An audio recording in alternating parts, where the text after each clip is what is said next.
আমার কাছে এক ভাই জানতে চাইছেন, ভাই জিজ্ঞেস করছেন ফ্যাক্টরি বিষয়ে গেলে ভালো হবে নাকি কনস্ট্রাকশনের বিষয়ে ভালো হবে, একটু জানাবেন।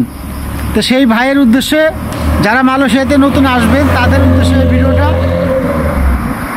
আপনি যারাই মালয়েশিয়াতে আসবেন আপনারা আগে নিজেরে জিজ্ঞেস করবেন যে আপনি কোন কাজে পারদর্শী, কোন কাজ আপনার শরীরের সাথে অ্যাডজাস্ট করবে।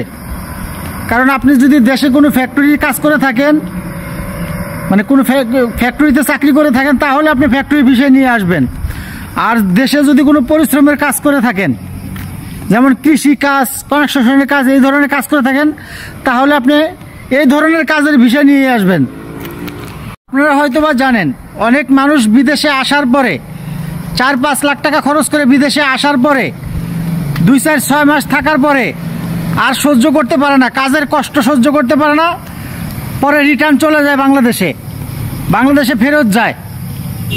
কারণ তারা দেশে আরাম আয়েশের কাজ করে, বিদেশে এসে যখন কষ্টের কাজে পড়ে, এই কাজের চাপ সহ্য না করতে পারে 4-5 লাখ টাকা খরচ করে বিদেশে এসে তারা বাংলাদেশে ঘুরে যায়। তো যারাই বিদেশ আসবেন, বিদেশে আসার আগে নিজের শরীরের কন্ডিশনের সাথে বুঝবেন যে আপনি কোন কাজ করতে পারবেন।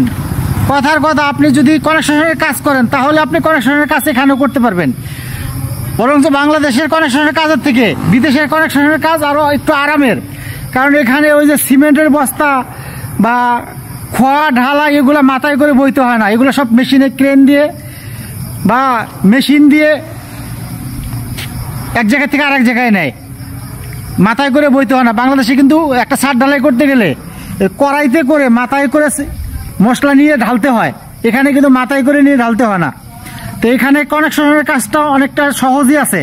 তারপরেও যারা রোদে কাজ করতে পারে না তারা কনস্ট্রাকশনে আসবেন না, কারণ কনস্ট্রাকশনের কাজগুলো বেশিরভাগই রোদের ভিতরে। অনেক মানুষ আছে দেশে ফ্যাক্টরিতে কাজ করেন, ফ্যাক্টরিতে বা কোনো দোকানপাটে কাজ করেন, তারা এইসব কাজে আসবেন না, কারণ এইসব কাজে আসলে আপনারা সহ্য করতে পারবেন না। বিদেশে আসলে ভাই কষ্ট করতে হবে, যারা কষ্ট করতে পারবেন তারাই বিদেশে আসবেন।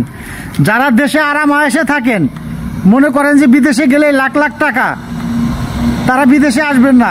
কারণ দেশে আরাম আয়েশে থেকে বাপের হোটেলে খেয়ে বিদেশে এসে লাখ টাকা ইনকাম করা যায় না। বিদেশে এসে পরিশ্রম করতে হয়, পরিশ্রম করে তারপরে টাকা ইনকাম করতে হয়। তো যারা জানতে চাইছিলেন কে কোন বিষয়ে আসবেন তাদের জন্য এই ভিডিওটা ছিল। সবাই শেয়ার করে দিন যাতে দেশের মানুষ জানতে পারে যে কোন বিষয়ে গেলে আমার জন্য ভালো হবে।